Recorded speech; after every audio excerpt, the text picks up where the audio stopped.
দেখেন নবীগণের আল্লাহ ভরসা। ইব্রাহিম জি মূর্তি কে ভেঙেছে? আরে আমাকে বলছেন কেন? ওই যে বড়জন কুড়াল ঘাড়ে করে আছে তাকে বলেন। ও কি কথা বলতে পারে? তুমি তো আমাদের ব্যঙ্গ করছো দেখছি। এই যুবকেরা কে আছো? গর্ত খনন করো, খড়ি জমা করো, আগুন লাগিয়ে দাও, একে ফেলে দাও। ইব্রাহিম আলাইহিস সালাম নিঃস্ব মানুষ, দলও নেই, সংগঠনও নেই, বংশও নেই, কিছুই নেই, একেবারে কোনো কিছু করার ক্ষমতা নেই, একেবারে কিছুই নেই, সাথেও কেউ নাই। এই যুবকরা গর্ত খনন করো, খড়ি জমা করো, আগুন লাগিয়ে দেখে ফেলে দাও। ধরে ফেলে দিল, কোনো ক্ষমতা নাই তার, নিঃস্ব মানুষ। যখন ফেলে দেওয়া হলো তখন বলছেন হাসবুনাল্লাহু ওয়া নি'মাল ওয়াকিল, আল্লাহ আমার জন্য যথেষ্ট, তিনি সুন্দর কাজ করেন। কালা ইব্রাহিম হিনা উলকিয়া ফিন্নার, এই বাক্যটা ইব্রাহিম আলাইহিস সালাম বলেছিলেন যখন তাকে আগুনে নিক্ষেপ করা হয়েছিল। হাদিস বুখারী মুসলিম। হাসবুনাল্লাহু ওয়া নি'মাল ওয়াকিল, বিপদে পড়ে গেছেন, শত্রু মুখামুখি, কি বলবেন? হাসবুনাল্লাহু ওয়া নি'মাল ওয়াকিল। বক্তব্য শেষ হয়ে গেছে, আমার সামনে আসছে বৃষ্টির মতো ঢেল পাথর। ওই সময়তে আমাকে কোনো পাথর লাগেনি, ঢেল লাগেনি, তবে আমি স্টেজ থেকে নেমে দৌড় দিলাম, এক বাড়ি থেকে উঠলাম, তখন পায়ের স্যান্ডেল ছিল না, ও স্যান্ডেল পরার মতো পরিবেশ ছিল না। তখন আমি বলছিলাম হাসবুনাল্লাহু ওয়া নি'মাল ওয়াকিল। কতদিন যে এরকম ঘটনা ঘটেছে, এখনো ওরকম নেই, এখন মানুষ কিছুটা সহ্য করছে। আর তখন যেন আমার কথাগুলো সমাজে একেবারে নতুন ছিল। এখন যারা বা মাঝাবি মানুষ তারাও একটু বুঝতে শিখেছে যে হাদিস জাল জয়ীব আছে। আমারই এক ক্লাস ফ্রেন্ড কামেল পাস একদিন বলছে ছি ছি ছি ছি ছি, আব্দুর রাজ্জাক বলছে যে হাদিস জাল। এ হাদিস কে বর্ণনা করেছে? উমার। হ্যাঁ আপনারা বলেন তো উমার কি মিথ্যে কথা বলতে পারে? তখন জনগণ বলছে না। দেখেন আব্দুর রাজ্জাক এই হাদিসকে মিথ্যে বলছে, যে হাদিস উমার বর্ণনা করেন। জনগণ তো আর বুঝে না, জনগণ তো আর বুঝে না যে হাদিস কিভাবে নকল হয়েছে। ওই মাইকটার ওখানে আল্লাহর নবী, আপনাকে দেখাচ্ছি, ওই মাইকটার ওখানে আল্লাহর নবী। এবার আল্লাহর নবী থেকে কথা শুনছেন আমার ওই ভাইয়ের ওখানে আবু হুরায়রা রাদিয়াল্লাহু তাআলা আনহু, উনি সাহাবীর স্থানে, তারপরে সাহাবীর পরে তাবেঈর স্থানে, তারপরে তাবেঈর পরে ইনি একজন, তারপরে আমার স্থানে ইমাম বুখারী। এখন ইমাম বুখারী বলছেন আমি হাদিস শুনেছি আমার শিক্ষক মাখুল হতে। তিনি বলছেন আমি হাদিস বর্ণনা করছি আমার শিক্ষক নাফে হতে। নাফে বলছেন আমি হাদিস নকল করছি আমার শিক্ষক আবু হুরায়রা হতে। আবু হুরায়রা বলছেন আমাকে আল্লাহর নবী বলেছেন। এইভাবে হাদিসের সূত্র আছে। তো ইনি বাড়িতে বসে বসে আরবি বানালছেন, দিয়ে এইভাবে রেডি করেছেন। কথা বুঝেননি? তার নাম জাল হাদিস, তার নাম জাল হাদিস। দেখবেন আপনি মুখামুখি দেখবেন, মুখামুখি দেখেন, একবারে মুখামুখি। বেশ কিছু হাদিস আছে দাড়ি চাঁচা যাবে না, ছোট করা যাবে না, দাড়ি বড় করো। নবীগণের বৈশিষ্ট্য 10টি, পৃথিবীর সকল নবীর বৈশিষ্ট্য 10টি। 1, দাড়ি ছেড়ে দাও, ইচ্ছে মতো বড় হবে। 2, মোচ কেটে ফেলো, ব্লেড ব্যবহার করা হবে না, মোচ কাটতে হবে, মোচ থাকবে দেখে পুরুষ মনে হবে। দাড়ি আর মোচ চেঁচে ফেল দিলে ওকে বেটি ছেলে মনে হয়, মহিলা মানুষ, তখন তার উপরে অভিশাপ হবে। দাড়িও নাই মোচও নাই, তখন ও নারী, তারপরে অভিশাপ, তারপরে অভিশাপ, তারপরে অভিশাপ। মোচ থাকবে, দাড়ি থাকবে, পুরুষ মনে হবে, আর পুরুষত্ব শক্তি কমবে না। তখন নারী বুঝতে পারবে, ওই বোকা মহিলা তো বুঝেনি তাই দাড়িকে খারাপ মনে করছে। ও যদি বুঝতে পারতো যে দাড়ি থাকলে পুরুষত্ব শক্তি বাড়ে, তাহলে তো বলতো না তুমি আরো দাড়ি রাখো, তুমি আরো দাড়ি রাখো, তুমি আরো দাড়ি রাখো। ও তো বুঝেনি ধর্মের ব্যাপার।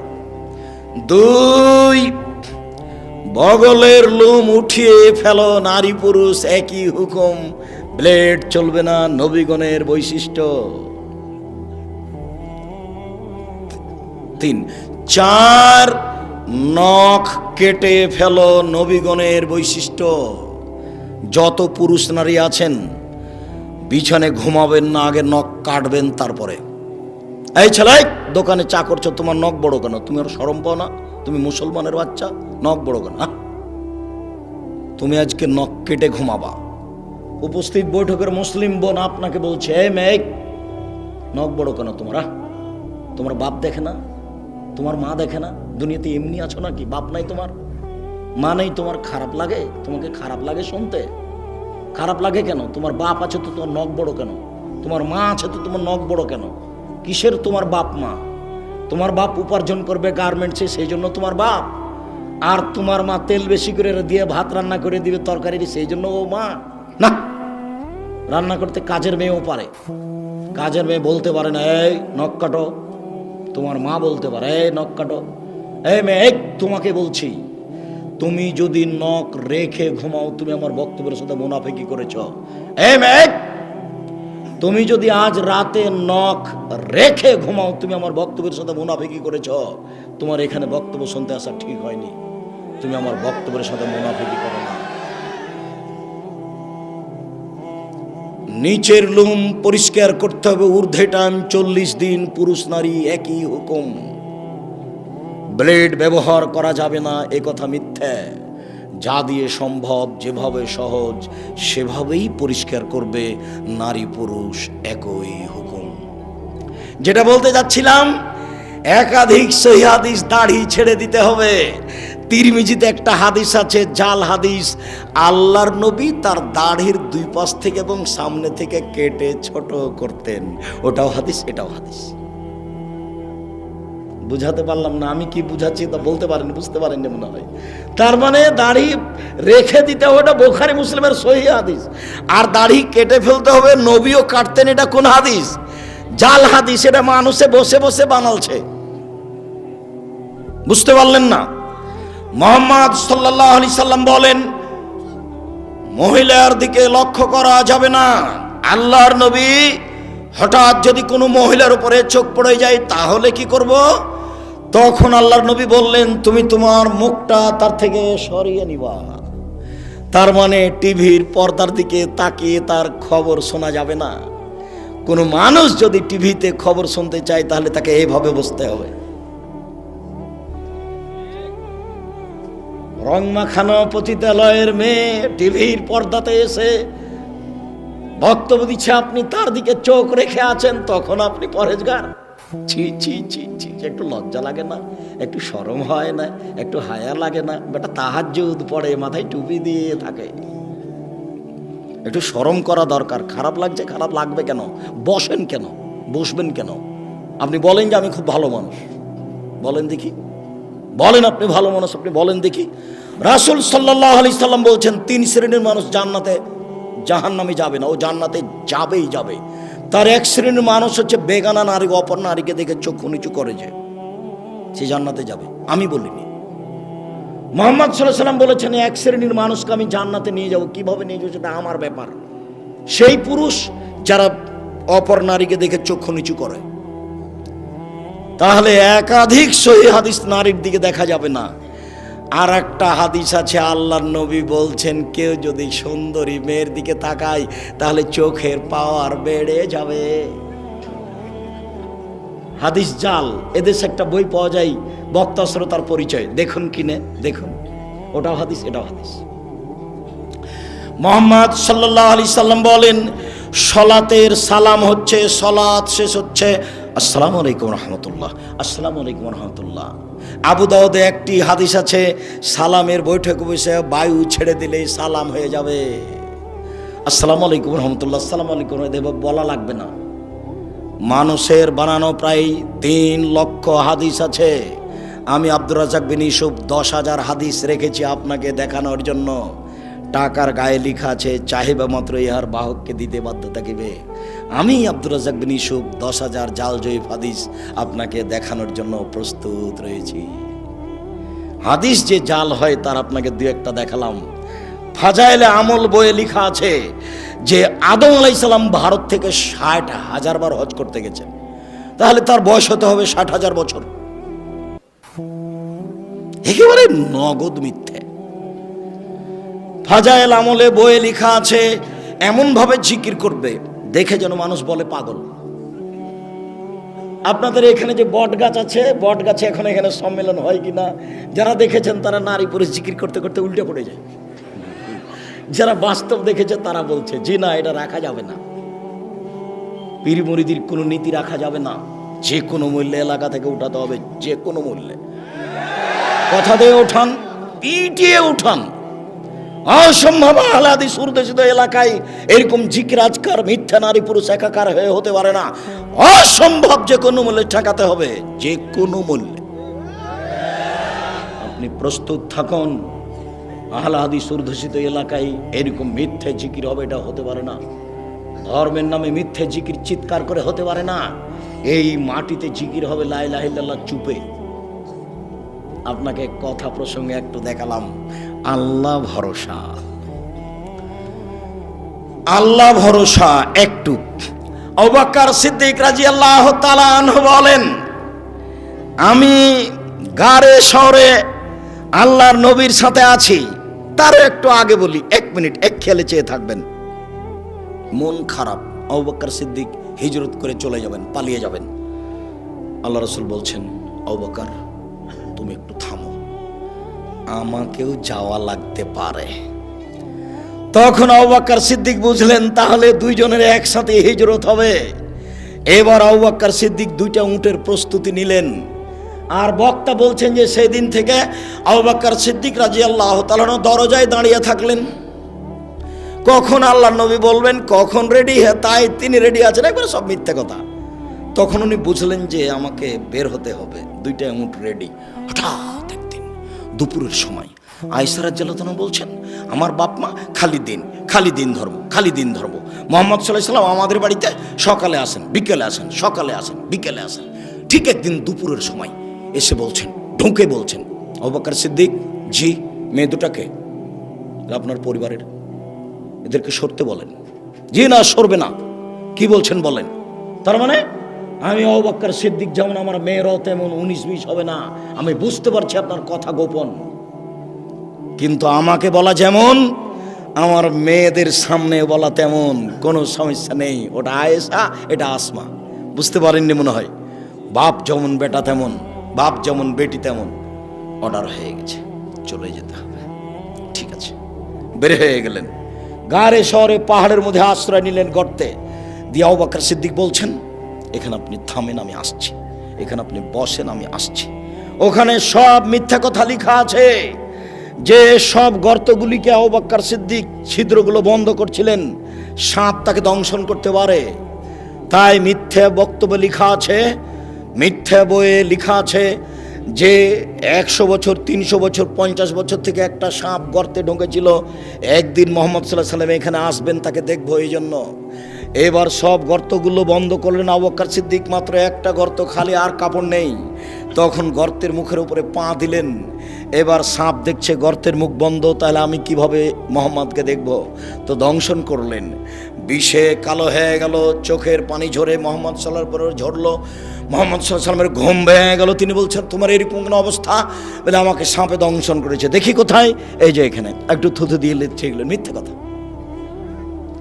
এবার নগদ মিথ্যে। ওই গর্তের মুখের উপরে ঘুঘুর ডিম দেওয়া আছে। ঘুঘু মানে মাকড়সার জালে ঘুঘু ডিম দিয়েছে। একবারে নগদ মিথ্যা কথা, মিথ্যার নগদ প্রমাণ। আবু বকর সিদ্দিক রাদিয়াল্লাহু তাআলা আনহু বলছেন, কুলতু লিন নবী সাল্লাল্লাহু আলাইহি সাল্লাম, আমি আল্লাহর নবীকে বলছেন, আমি আল্লাহর নবীকে বললাম, আল্লাহর নবী, লাউ নাজারা আহাদুহুম তাহতা কাদামাইহি, ওরা যদি কেউ পায়ের দিকে দেখে, ওই যে ওরা যদি কেউ পায়ের দিকে দেখে, লাভ সরানা, তারা আমাদেরকে দেখে নিবে।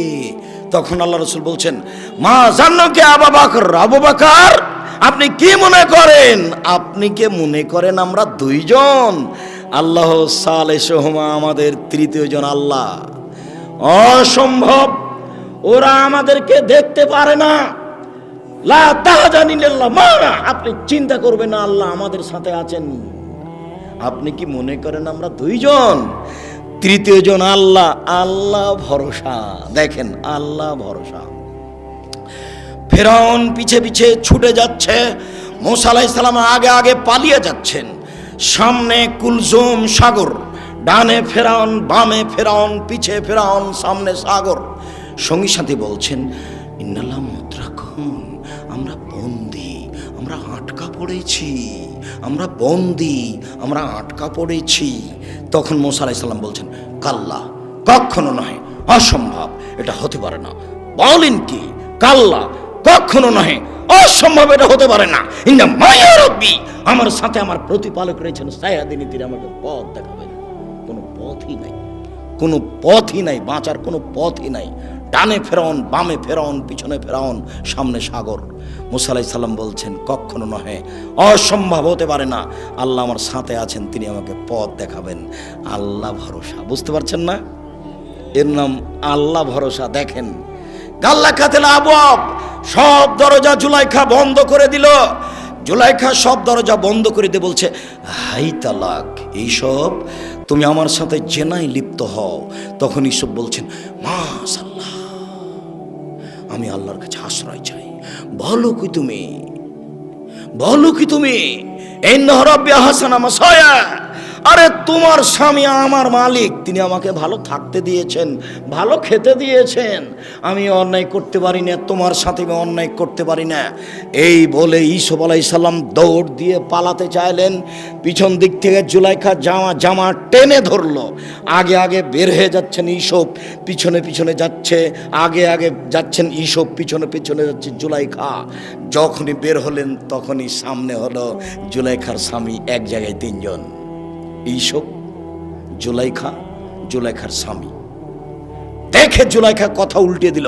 জুলাইখা বলল, এ দেখেন, এ দেখেন, এ দেখেন, যাকে আপনি লালন পালন করেন, দেখেন তার চরিত্র কত খারাপ, সে আপনার স্ত্রীর সাথে অন্যায় করতে চাই, এর কি শাস্তি হতে পারে? আরে আপনি দেশের বাদশা, কি শাস্তি উল্লেখ করবেন?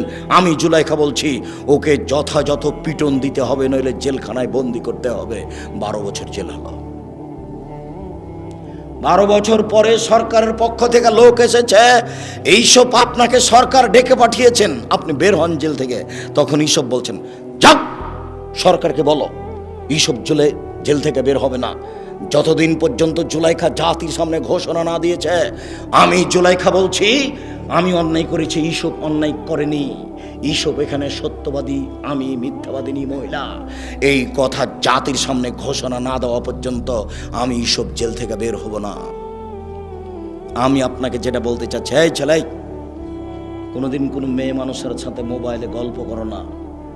মেয়ে মানুষ তোমাকে ধ্বংস করবে, তোমার বাপকে ধ্বংস করবে, তোমার বংশকে ধ্বংস করবে, তোমার জাতিকে ধ্বংস করবে।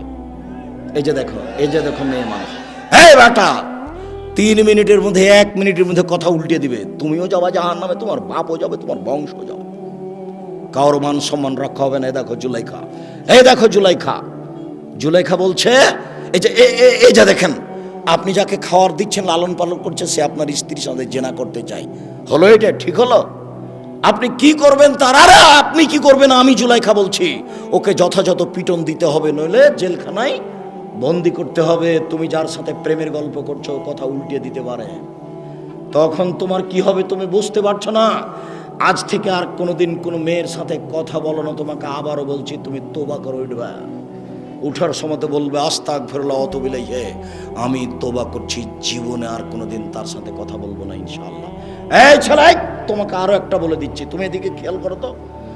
আজকে এখানে তোবা করে উঠেছো, গিয়ে রাত্রে ঘুমাতে যাচ্ছ, মোবাইলটা লক করে দিয়েছ, দেখবা 2-1 মিনিট পরে ধীরে হাতটা মোবাইলে চলে গেল, লকটা খুলেছ, রিংও দিচ্ছ।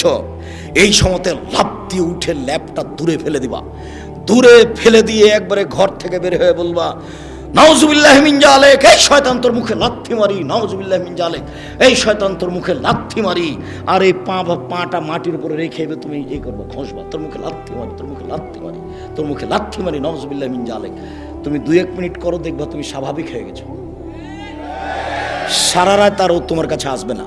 তুমি যে তোবা করে গেছো, এই জন্য তোমার ঘরে খালি শয়তানে এমনভাবে ভিড় লেগেছে, তুমি দেখলে অজ্ঞান হয়ে যেতে। শয়তানের কাজ ইহুদির কাছে নেই। শয়তান জানে যে ইহুদি জাহান্নামে যাবে। শয়তানের কাজ খ্রিস্টানের কাছে নাই। শয়তান জানে যে খ্রিস্টান জান্নাতে যাবে। শয়তানের কাছে হিন্দুদের কাছে নাই। শয়তান জানে যে ওরা জাহান্নামে যাবে। স্কুল কলেজ থেকে শয়তান চলে এসেছে কেন? যুবক যুবতীর উরু রানের উপরে মাথা দিয়ে বসে আছে। তখন শয়তান বলছে তাহলে আমি আর কি করব, আমি তো এটা করাতাম, তো ওরাই যখন করছে তখন আমি যাই, তো এখন আমি যাব কোথায়? যে বলেছে আর কোনোদিন প্রেমের গল্প করব না তোর সাথে, তোবা করছি, আমার কাছে ওখানে, তোকে আজকে রাত্রে ঠগাবোই ঠগাবো, তোকে আমি দেখে ছেড়ে দেবো। এই কথা তোমার সাথে বাজি লেগেছে ইবলিস। এই বেটা তোর সাথে বাজি লেগেছে ইবলিস। এই ছেলে তোমার সাথে বাজি লেগেছে ইবলিস। যখন ইবলিসকে আল্লাহ বলেন এই আদমকে সিজদা করলি না কেন, তখন ইবলিস বলছে আমি সিজদা করব মানে? আদম মাটির তৈরি, আমি আগুনের তৈরি, তাকে কেন সিজদা করব? তখন আল্লাহ বলছেন সর, সর এখান থেকে, সর, দূর হ। তখন ইবলিস বলছে হ্যাঁ দূর হয়ে যাব, তবে আমাকে একটা ক্ষমতা দিতে হবে। কি? আজীবন বেঁচে থাকবো। ঠিক আছে দিলাম। আর একটা, আদমের ছেলে মেয়েকে দেখে ছেড়ে দেবো কিভাবে জান্নাতে যায়। আমি যাব জাহান্নামে আর ওরা যাবে জান্নাতে, আমি ওদের দেখে ছেড়ে দেবো কিভাবে জান্নাতে যায়। তাহলে কথোপকথন মুখামুখি কার সাথে হচ্ছে? আল্লাহর সাথে। কার? ইবলিসের। ইবলিস আল্লাহর সাথে চুক্তি করেছে তোমাকে দেখে ছেড়ে দিয়ে তুমি কেমনে জান্নাতে যাও, যার জন্য তুমি তোবা করার সাথে সাথে তোমার ঘরে এসে ঢুকেছে। আর 1 মিনিট দেখো, 1 মিনিট এদিকে দেখো, এদিকে। আদম জি ফল খাবেন না, যেমন বলেছেন ফল খাবেন না, তেমনি ইবলিস এসে বলছে আমি ভালো মানুষ, আপনি আমার কথা শোনেন, আমি উত্তম পরামর্শদাতা, আমি ভালো মানুষ, আপনি আমার কথা শোনেন। তারপর আর নাই। হাওয়া কি করা যায়? হাওয়া কি করা যায়? তা হাওয়া বলছেন খাও না। তো যখন বলছে তো সে তো ভালো মানুষ, কি করে আবার চলে এসেছে, আরে আমি ভালো মানুষ, আমার কথা শোনেন, আল্লাহ আপনাকে জান্নাতে রাখবেন না সেই জন্য এই কথা বলেছে, আপনি খান জান্নাতে থাকবেন, আমি খুব ভালো মানুষ, আমি কল্যাণ কামনা করি, আপনার কল্যাণ কামনা করি। তারপর আর নেই। হাওয়া কি করা যায়? খান না, বলছে তো ভালো মানুষ। এভাবে বলতে বলতে খেয়ে নিয়েছেন। যেমন খেয়েছেন তেমনি আল্লাহ বলছেন আমি নিষেধ করলাম যে আমি। তখন দুইজন মিলে বলছেন রব্বানা যালামনা আনফুসানা ওয়া ইল্লাম তাগফির লানা ওয়া তারহামনা লানাকুনান্না মিনাল খাসিরিন। হে আমাদের প্রতিপালক, তুমি যদি দয়া না করো, তুমি যদি ক্ষমা না করো, তাহলে আমরা অপরাধীদের অন্তর্ভুক্ত হব। আমরা নিজেদের প্রতি অন্যায় করেছি, তুমি যদি দয়া না করো, তুমি যদি ক্ষমা না করো, তাহলে আমরা পাপীদের অন্তর্ভুক্ত হব। মরা পর্যন্ত দুইজনে কথা বলেছেন, মরা পর্যন্ত। আর সব নিজের ছেলে মেয়েকে বলে গেছেন, আপনাকে বলেছেন, আপনি কি বলবেন? রব্বানা যালামনা আনফুসানা ওয়া ইল্লাম তাগফির লানা ওয়া তারহামনা লানাকুনান্না মিনাল খাসিরিন। কে বলেছেন? আমার বাপ বলেছেন। কে বলেছেন? আপনার বাপ বলেছেন। কে বলেছেন বলেন তো দেখি? আদম আলাইহিস সালাম বলেছেন। অতএব আমাকে আপনাকে বলতে হবে ও খুব শয়তান, ও হলো শয়তান। এইবার আপনাকে খালি যদি কথা বলিয়ে দিতে পারে মেয়েটার সাথে, বেটা তোবা কোথায় গেল রে তোর, এই বেটা তোর তোবা কোথায় গেল, ঠিক করেছিস তুই রে বেটা, তুই কথা বলেছিস, আমি এটা চাচ্ছিলাম, বাস থাক এবার আমি যাই। যার জন্য একবারে লাথি মারবে তুমি তার মুখের উপর, তোর মুখে লাথি মারি, তোর মুখে লাথি মারি, নাউজুবিল্লাহ মিন জালিক, নাউজুবিল্লাহ মিন জালিক, আস্তাগফিরুল্লাহ ওয়া আতুবু ইলাইহি। আমি তোবা করলাম, আবার এই কথা বলছি কেন? আল্লাহ ভরসা। 2-1 মিনিট, বেশি নয়।